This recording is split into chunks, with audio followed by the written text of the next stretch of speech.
I'm very happy to have made this short trip to London to meet the NTP managers of 53 countries of the European region. You and your delegation members hold a crucial position in the fight against tuberculosis, which we continue to deliver. As a WHO Goodwill Ambassador for health-related Millennium Development Goals, including infant and maternal health, infectious diseases, I was asked to address you at the beginning of this annual gathering. Detecting, treating and preventing tuberculosis is not a common thing. When children play computer games to fight the evil, they can create the conditions of their choice, choose an outfit, a setting, weapons. I would say that for fighting tuberculosis, even if you master all fighting techniques, have a great outfit and high stamina, and if you have state-of-the-art weapons, partnership is a decisive factor. We need to gather a group of highly professional experts, well-equipped healthcare workers, and motivated and committed persons who can assist in reaching the target group. The patient needs to feel surrounded by people committed to reach his full health potential.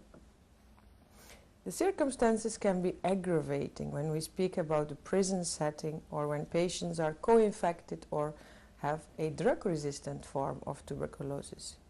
Unfortunately, more and more often, the circumstances are aggravating. Partners in health are crucial as their expertise and approach can save lives, avoid reinfection and infection of contacts. To reach the most vulnerable groups, we need community-based alliances, associations, support groups, peer groups, information desks, hotlines, but also community-based faith organizations like churches, often linked to rehabilitation initiatives or discussion groups. We need to involve students, academic researchers, social workers, psychologists. At the health facility, we need to link up with palliative care services, health-promoting nurses, social workers, and find a way to involve community workers, often ready to volunteer in health premises. And do not underestimate the role of relatives and friends of the patient who can make a prolonged stay in the hospital easier to bear. In many of our regions, countries, healthcare is partly privatized. But as we all know, fighting tuberculosis is never a profitable business. It's a constant public health choice to deliver quality in order to protect the population and avoid mortality and morbidity. Curing tuberculosis is not just administering the right drugs in a timely manner. It's everything from detecting the disease to informing the patient upon completion of the treatment about a healthier lifestyle, regular checkups, recognizing symptoms in case of a relapse. It's also about mutual respect.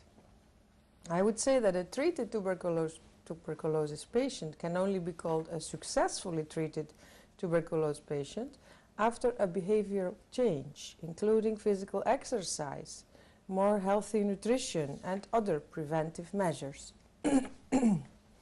By being a more responsible and active member of society, a cured tuberculosis patient can become a real TB ambassador, showing that full cure is within reach and denying the prejudices and stigmas that are still present in so many of our societies all over Europe.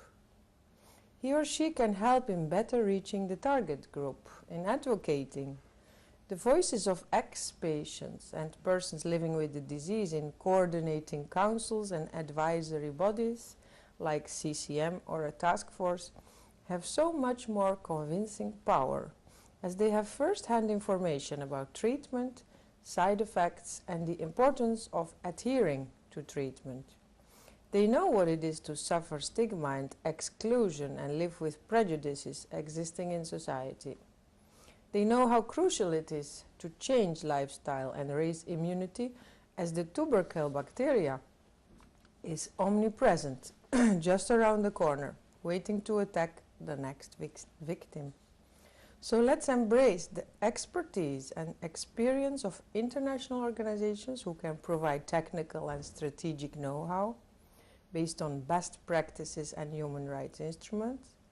Let's commit our governments to take the fight against tuberculosis more seriously and convince them that investing in primary health care, prevention and community-based initiatives leads to controlling and eventually eradicating this infectious disease.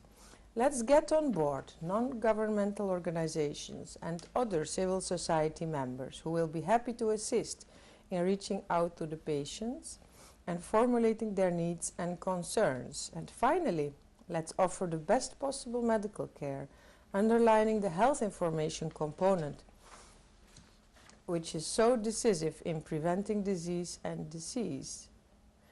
I wish you a fruitful meeting here in London, and I hope my words have been able to motivate you facing the challenges in your respective countries. Thank you very much.